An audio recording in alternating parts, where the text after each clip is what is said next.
예, 신율의 뉴스 정면수 2부 시작하겠습니다. 1부에 이어서 여의도 청년 정치 계속 이어질 텐데요. 지금 스튜디오에 있는 국민의힘 강동을 당협위원장이시죠. 이재영 전 의원, 더불어민주당 박성민 전 최고위원 두 분 나와 계십니다.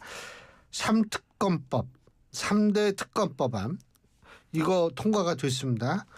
뭐 어떻게 보십니까? 당연한 결과죠. 만시지탄이지만 다행이라고 생각하고요. 지금 특검법을 통해서 어떤 내란 관련한 수사도 마무리 지어야 될 필요성이 있고 김건희 씨 관련된 수사도 마찬가지고요. 최상병 의 사망 사건과 관련해가지고 이 순직 문제에 대해서도 사실 이른바 VIP 경로설이 근원지로 꼽혀왔고 대통령실로부터 걸려온 전화라고 이제 알려지고 있는 02로 시작되는 그 번호, 그날 이제 VIP 경로설의 근원지로 주목되고 있는 그 전화 역시도 대통령이 사용하던 공간의 전화인 것으로 드러나고 있습니다. 그래서 저는 특검을 통해서 명명백백하게 진실을 밝힐 시간이 왔고 책임자를 처벌할 시간이 왔다. 진상규명의 시간이 왔다. 이렇게 생각합니다. 전 이 3대 특검법안이 의결되는 것을 막을 수도 없었고요. 지금 이것이 통과된 마당에 오히려 이거를 정정당당하게 받는 게 맞고 다만 이 특검이 진행이 되면서 소위 우리가 우려하는 예전에 적폐청산 시즌2 아니냐 이런 부분에 대해서 뭐가 나올 수가 있을 겁니다. 그러면은 이제 개별 사안과 특검이 어느 정도 수준에서까지 불필요한 수사를 하느냐 그런 지점에서는 놓치지 않고 잘못된 부분을 얘기하는 것이 맞다고 생각을 합니다. 근데 한 가지만 더. 근데 거기는 왜 탄핵 반대. 네. 예? 그거 빼는 게 뭐 그렇게 힘들어요? 그러게 말입니다. 이렇게 나오시면 안 되지. 아니 왜냐하면 제가 어제 이제 김용태 비대위원장하고 원외 위원장들의 그 모임이 있어서 갔는데 김용태 위원장이 왜 본인이 그 탄핵 반대 당론을 무효화시켜야 되는지에 대한 하더라고요. 그거 설명해서 알아요? 아니 근데 그러니까 설명해야 되는 상황이 참. 그 설명을 하는데 그 설명 듣고 있으면 다 말이 돼요. 그렇게 해야 돼요. 그게 방향성이 맞아요. 그렇기 때문에 제가 아까 말씀드렸듯이 저는 동의를 하는데 그걸 동의 안 하는 분들이 왜 동의를 안 하는지에 대해서 저도 잘 모르겠습니다라고 말씀을 드리는 거예요. 뭐 윤상현 의원한테 물어보시면 되지 않을까. 그 윤상현 의원을 부르시면 되겠네요. 근데 요새 인터뷰 안 하시더라고요. 근데 어쨌든 이 세 개의 3대 특검 이 부분에 대해서 이제 이게 언제 출범되죠?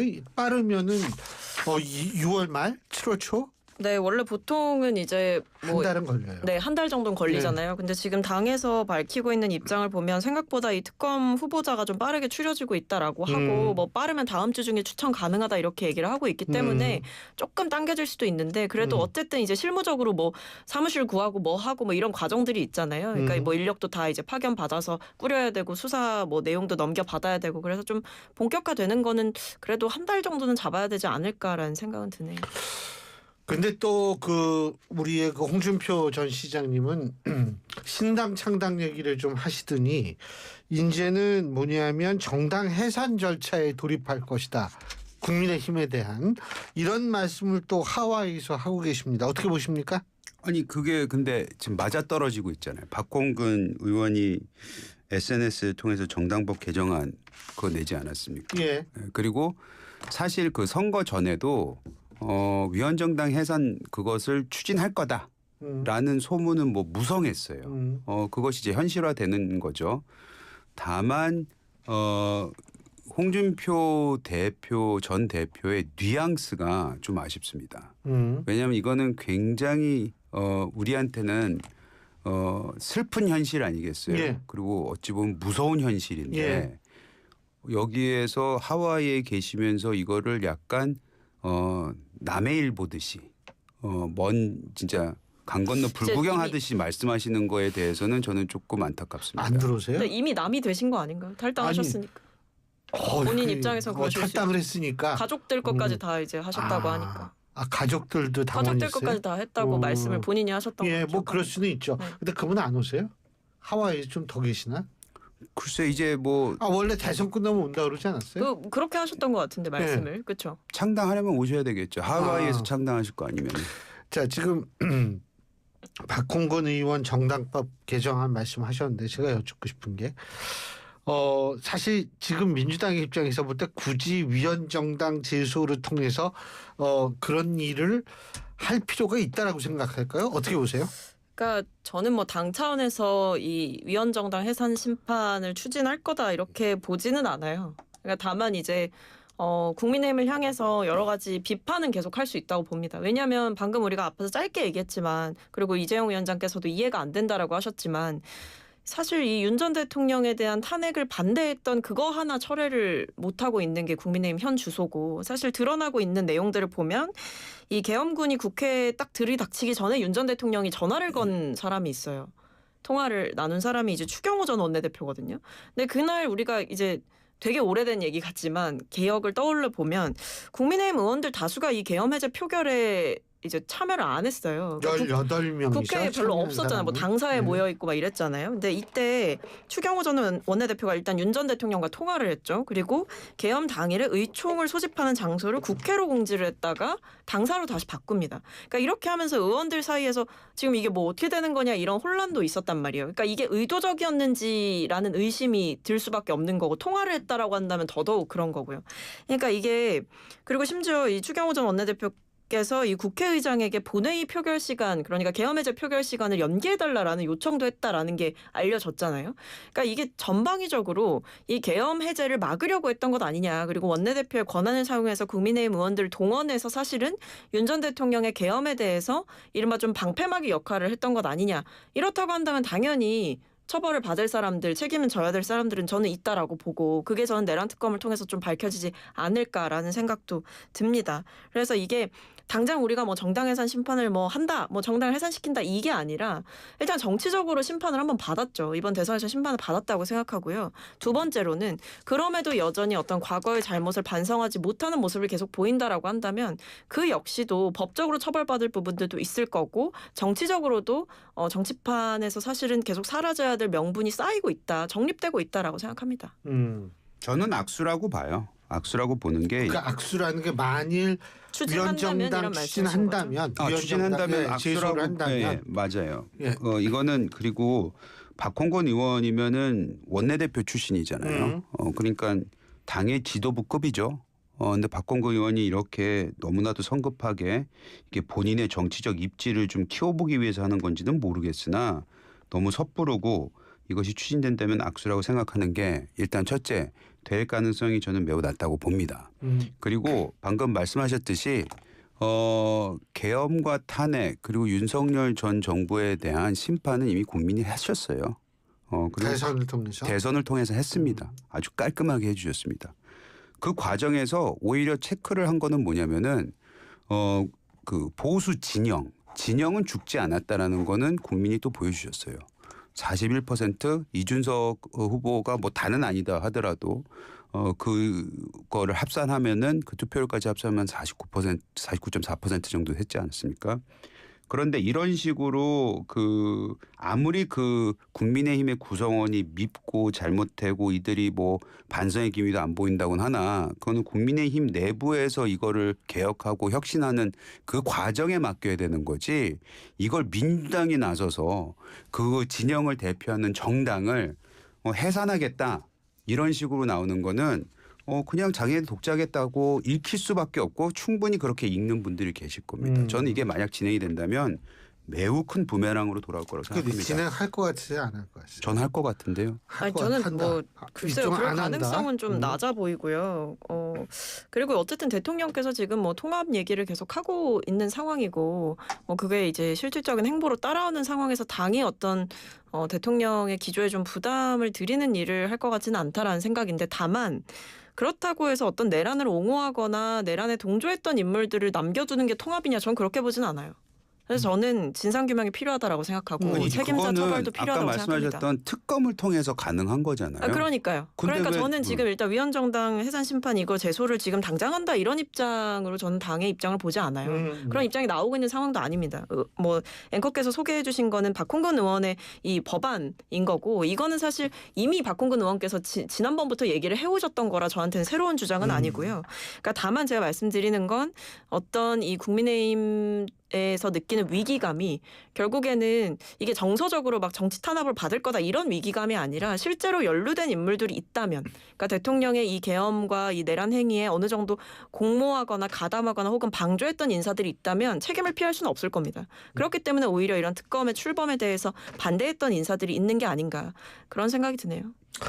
근데 또 그 본회의 원래 그 방송 3법하고 형사소송법 개정 이거는 이제 이재명 이 대통령과 관련된 개정안이죠. 방송 3법 개정안 뭐 이런 거 처리하려고 했었는데 본회의 일정이 연기됐어요. 어떻게 보세요?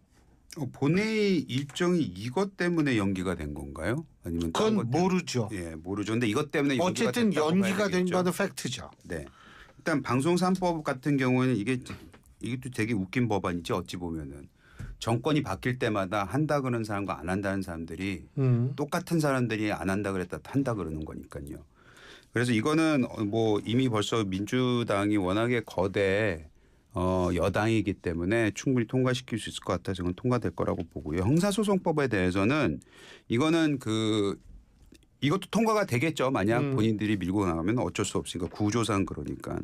근데 이것도 저는 부메랑이 될 거라고 봐요. 어떤 의미에서냐면은 대선 끝나면서 그 방송 3사가 한 5천여 명 정도를 대상으로 출구 조사를 한 게 있지 않습니까? 거기 설문조사를 했는데 그때 굉장히 다수가 60%가 넘은 걸로 저는 기억이 납니다마는 그분들이 이재명 후보가 대통령이 돼도 재판은 받아야 된다. 이렇게 얘기를 했습니다.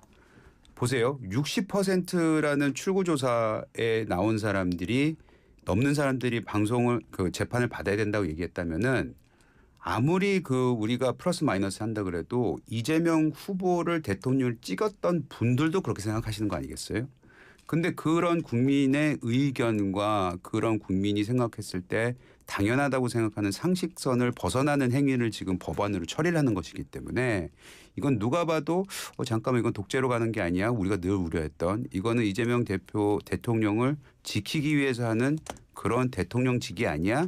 라고 충분히 의심을 살 것 같아서 이게 지금 당장 어느 효과를 낼지 모르겠지만 이런 것들이 계속 누적이 되면서 국민들의 신뢰를 잃어갈 수 있다라고 보여집니다. 아니 저는 오히려 이제 국민의힘에서 계속 얘기했던 뭐 사법부까지 장악하는 거 아니냐, 뭐 이재명 대통령 되면 뭐 독재가 일어날 거다 이런 얘기들을 좀 불식시키는 행보로 보여요. 그러니까 방금 앞에서 얘기하셨는데 이게 뭐 왜 미뤄진 거냐 이런 질문하셨잖아요. 근데 공식적으로 밝힌 바에 따르면 일단 대통령실과의 협의가 있었습니다. 그러니까 여당과 대통령실의 협의가 있었고 우상호 정무수석께서 밝힌 것은 대통령의 뜻은 지금 국가 정상화에 집중을 하고 싶다라는 거고 지금 민주당 측에서는 뭐 지도부가 새로 이제 뽑힐 거잖아요. 원내대표 선거도 있고 전당대회도 이제 당대표가 보궐이 됐기 때문에 당대표도 뽑아야 되고 이런 상황이기 때문에 새 지도부에서 한 번 더 스크린을 하는 것으로 결정을 했다라고 얘기를 했습니다. 그러니까 사실 본질적인 거는요. 대통령이 속도 조절을 하고 싶다라는 의지가 명확했던 거고 지금 이제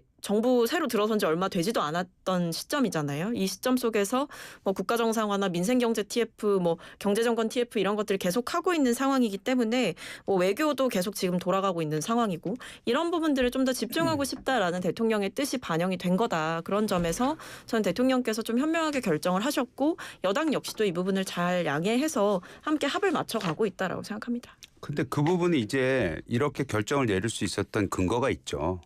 법원이 이미 벌써 알아서 연장을 시켜버렸잖아요. 무기한. 그죠? 그렇기 때문에 굳이 이거를 통과시키지 않아도 되나라는 그런 의견은 당내에 그러니까 민주당 내에 있었다고 봐요. 근데 그거는 사법부가 스스로 장악이 돼버린 거예요. 우리 주장에 의하면은. 그렇기 때문에 그런 근거가 있기 때문에 조금 더 여유를 가진 것뿐이지 이런 시도가 선거 전에도 있었고 선거 직후에도 있었고 계속해서 있을 거기 때문에 저는 매우 부도덕하다고 생각합니다. 그 일각에서는 대통령 관련 재판을 연기한다고 얘기를 했지 중단한다라는 얘기를 안 했다. 연기와 중단 차이가 뭘까요? 그러니까 이제 중단이라고 하는 게 뭐 재판 자체를 폐기한다 뭐 이렇게 인식하시는 분이 있을 수 있는데 사실 뭐 지금 상황에선 연기와 중단을 분리해서 볼 수는 없을 것 같아요. 왜냐하면 이게 추후 지정한다 이렇게 했다는 거는 예. 그리고 그 근거로 헌법 84조 그러니까 대통령이 재직 중에는 내란죄와 외환죄를 제외하고는 형사상의 소출을 받지 아니한다라는 조항을 근거로 삼았기 때문에 그렇다고 한다면 이 대통령과 관련한 재판이 내란죄와 외환죄 아니고서는 진행되지 않는다라고 어느 정도 이제 재판부에서 판단을 했다라고 봐야겠죠. 그러니까 대통령 재직 중에는 내란죄 외환죄 아니면 재판이 돌아갈 일은 없다라고 생각을 하시면 될 것 같습니다. 자, 그리고 아까 김용태 비대위원장 얘기 잠깐 했는데 네. 거기는 그 어떻게 김용태 비대위원장이 6월 30일까지죠 임기가. 그죠? 네, 원래는 그렇죠. 그렇죠. 자녀 임기만 하기로 되어 있으니까. 그러면은 6월 30일 이후에 뭐 새로운 비대위로 갑니까? 아니면 김용태 위원장 임기를 조금 연장을 해가지고 8월 달 정도의 전당대회에서 새 당대표를 뽑는 순으로 갑니까? 어떻게 될 것 같으세요? 이제 그게 논쟁의 핵심 아니겠어요 지금? 근데 그게 왜 핵심이 되는지 모르겠습니다만 하여간 그렇더라고요. 예. 근데 이건 뭐 저한테 개인적으로 물어보신다면 예. 저는 우리 당이 지금 당대표를 뽑는 전당대회를 해서는 안 된다고 생각하는 사람입니다. 제가 소수 의견일 수도 있어요. 예. 해서는 안 되는 이유가 뭐냐면 지금 당내에서 나오고 있는 여러 가지 개혁안 혁신안들이 다 그냥 개파 싸움으로 가버려요. 그러니까 좋은 말을 해도 넌 누구 파니까 그런 얘기하는 거 아니야? 넌 누구 파니까 그거에 반대하는 거 아니야? 이런 식으로밖에 모든 논의가 진행되지 않기 때문에 지금 전당대회를 치르면은 그냥 대선 후보 뽑는 그 전당대회하고 탐박이가 될 가능성이 높아요. 즉 찬탄이냐 반탄이냐 이걸로 가는 겁니다. 아까 밤에 막 바꿔치기 하려고 그러는 거예요? 바꿔치기까지는 못 가겠으나 예. 최소한 찬탄 반탄 그 진영 내에서 싸우는 것처럼 보일 수가 있겠죠. 아무리 본인들이 아니라 그래도. 그렇기 때문에 저는 혁신형 비대위로 계속 가는 게 맞다. 당분간은. 그러면은 혁신형 비대위라는 게 도대체 뭐니? 라고 물어보신다면 그냥 비대위원장이 누가 되느냐가 제일 중요해요. 이거는 그 안에 어떤 어젠다가 있느냐 무엇을 하겠다는 뭐 약속이냐 공약이냐 이게 아니고 어떤 강력한 당을 잘하는 집도의가 와서 이거를 잘 정리를 할 수 있느냐. 저는 그런 사람이 오면 당이 살 수 있는 기초를 마련할 수 있다고 저는 생각을 합니다. 그 과정에 김용태 비대위원장이 만에 하나 그런 혁신형 비대위원을 띄우기 위해서 본인이 연장을 하면서 맞는 사람을 모셔오는 역할을 한다 그러면 전 전적으로 동의합니다. 그리고 김용태 비대위원장이 낸 5대 개혁안 내부적으로 세부적으로 들어가면 이게 과연 지금 해서야 되냐라고 생각하는 부분도 있지만 전반적인 방향성 즉 당이 혁신 개혁해야지만이 우리가 대여 투쟁도 할 수 있을 뿐만 아니고 불과 1년 앞으로 다가온 지방선거에서도 성과를 낼 수 있다. 이런 얘기는 저는 전적으로 동의하기 때문에 어느 정도 김용태 비대위원장이 버텼으면 좋겠고 버텨줄 수 있도록 원내에서 아니면 국민의힘의 이해관계자들이 좀 도와줬으면 좋겠다는 생각이 듭니다. 15명이 어쨌든 김 위원장 지지 선언했으니까. 근데 저는 김옥균 프로젝트 시즌 2가 돌아가고 있다고 봐요. 야, 그거 오랜만에 들으시죠. 그게 한동훈 전 비대위원장에 맞아요. 대한 거였습니다. 그러니까 한동훈 축출 프로젝트로 불리기도 했었는데 이른바 친윤계 의원들이 이런 일을 모의했던 것 아니냐라고 하면서 한 전 대표도 직접 이런 얘기를 막 꺼내고 했었는데요. 사실 저는 지금도 이 김용태 비대위원장이라는 사람만 바뀌었을 뿐이지 친윤 의원들이 지금 하고 있는 행태는 비슷하다라고 보고요. 오늘만 해도 김용태 비대위원장이 밝힌 입장을 보니까 원래 이제 저번 의총에서 결론이 안 났잖아요. 아무것도 결론이 안 났어요. 뭐 비대위원장 임기를 어떻게 할 건지 전대를 할 건지 비대위로 갈 건지 아무것도 결론이 안 나서 의총을 다시 열어서 다시 얘기를 하자라고 결론이 났단 말이에요. 근데 김용태 비대위원장과의 사전 협의도 없이 권성동 원내대표가 40분 전에 의총을 취소했다라는 얘기가 나왔습니다. 그러니까 김용태 비대위원장 거기에 대해서 이제 황당한 상황이고요. 그러니까 본인과의 협의도 없이 의총이 취소됐다라는 거. 그리고 김용태 비대위원장은 또다시 의원들에게 호소문을 내고 있는 상황. 그러니까 이것만 봐도 이미 저는 김용태 비대위원장을 당내에서 고립시키려는 움직임은 본격화됐다라고 보고 과연 버틸 수 있을까? 이게 좀 주목이 되는 시점인 것 같습니다. 근데 권성동 원내대표 그만둔다고 그러지 않았어요? 아, 그만뒀는데 뒀는데 새 원내대표가 뽑혀야 뽑힐 되잖아요. 때까지는 본인이 막 소집도 하고 그냥 취소도 하고 이렇게 할 수 아니, 있다. 그러니까 원내에 그 누군가가 일을 처리한다는 명분은 있죠. 예. 네, 왜냐하면 새 지도부가 뽑힐 때까지. 어. 왜냐하면 새 지도부 새 원내대표가 뽑히면 통상 그 전 원내대표가 꽃도 주고 손도 들어주고 이러잖아요. 예. 그러니까 그런 역할이라도 해야 되는 전 원내대표로서 역할은 필요한 아. 거죠. 근데 이 시점에 지금 굉장히 당이 이 그 김용태 예. 위원장이 5대 혁신안으로 인해서 시끄러진 거죠. 아니 그리고 한 가지 이거 굉장히 중요한 건데 이 법사위원장을 지금 국민의힘은 민주당한테 이제 다시 돌려달라고 얘기를 하잖아요. 어떻게 보세요? 뭐 돌려달라는 의도는 명확하지 않겠습니까? 결국에는 발목 잡기 하겠다라는 걸로밖에 들리지 않는 것 같고 계속 지금 갖고 있겠다. 네. 아니 저희는 이제 그런 입장인 것 같고 일단 기본적으로 상임위 협상이 2년 주기로 이제 돌아가는 건데 1년 만에 뭐 상황이 바뀌었다고 갑자기 내놔라라는 식의 어떤 입장에 대해서는 이해하기 어렵다라는 것 같고요. 그리고 국민의힘과 이제 과거 협상을 통해서 협상안을 지키기 위해서 법사위원장 자리를 줬던 적도 있어요, 저희가. 근데 협상에 따라서 했더니 그때 이제 봤던 그 풍경들은 뭐 법사위 안 열고 다 이제 무마시키려고 하거나 무력화시키려고 하거나 이런 일들이 반복됐었기 때문에 지금 상황에서 특히 정부 이렇게 정권이 들어선 초기에 이 국민의힘이 요구하는 법사위원장 자리를 달라라는 그 요청에 민주당이 응할 이유는 없을 것 같아요. 그러니까 그건 시비다 그냥 시비 거는 시비를 거다. 목적으로 저는 이런 요구를 하고 있다고 봅니다. 예. 지금 견제 세력이 견제 장치는 좀 필요하지 않아요? 예. 법사위가 유일한 수단이죠. 그렇기 때문에 이걸 요구하는 게 맞다고 생각을 하고 또 그 여당일 때는 야당이 법사위원장을 한다는 게 관행 아닌 관행처럼 되어 있기 때문에 그 관행만 보더라도 법사위원장을 넘기는 게 맞죠. 예. 그리고 이 발목 잡기 하는 거 아니냐. 필요할 땐 발목 잡아야죠. 잘못된 곳으로 나라가 가고 있으면은 그 발목을 잡고 바지가랑이 잡고 뭐든지 잡아가지고 멈춰줄 때는 멈춰 세워야죠. 그런 의미에서는 야당이 야당 역할을 할 수 있도록 그 법사위원장 내주는 게 저는 맞다고 생각하고 여당이 이런 거를 내줄 걸 내주고 협상하고 진짜 그런 거야말로 소위 말하는 통합과 포용인데 그런 모습 보여줬을 때 여당이 훨씬 더 얻는 이득이 많을 거라고 저는 생각합니다. 그리고 한 가지 더. 김문수 전 후보가 어떻게 당권 도전할 것 같아요? 전 나올 것 같습니다. 왜요? 그러니까 일단은 턱걸이하는 영상을 올리셨을 때부터 아니, 근데 느낌은 아니 왔던 것 그 같아요. 턱걸이야 다 할 수 나는 있는. 건재하다. 근데 네. 턱걸이 그게 보통 어려운 게 뭐 아니에요. 보통 일이 그게. 아닌 건 알겠는데 일단 뭐 와, 근데 그분 그 굉장히 잘하시대 진짜. 네, 사실 자유라고 생각하긴 합니다. 뭐 본인이 나올지 말지에 대해서. 근데 저는 할 것 같다라고 보는 게 지금 보면 그 국민의힘 내부의 입장이 갈리잖아요, 두 개로. 그러니까 비대위로 계속 가자.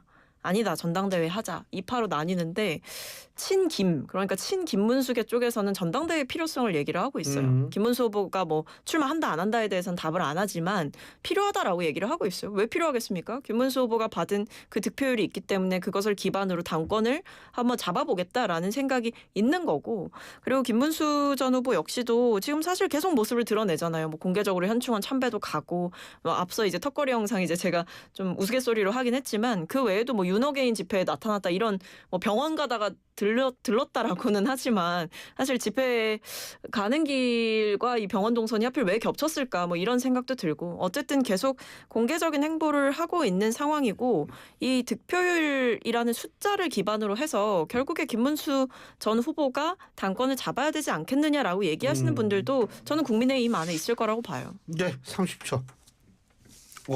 나오면은 지금 한동훈 대표도 나오고 아까 제가 말씀드렸던 대선 과정에서 보였던 전당대회가 다시 보여주는 거기 때문에 바람직하지 않다고 봅니다. 알겠습니다. 어쨌든 국민의힘 내부 사정이 이게 언제 좀 가라앉을지 그거는 진짜 잘 모르겠고요.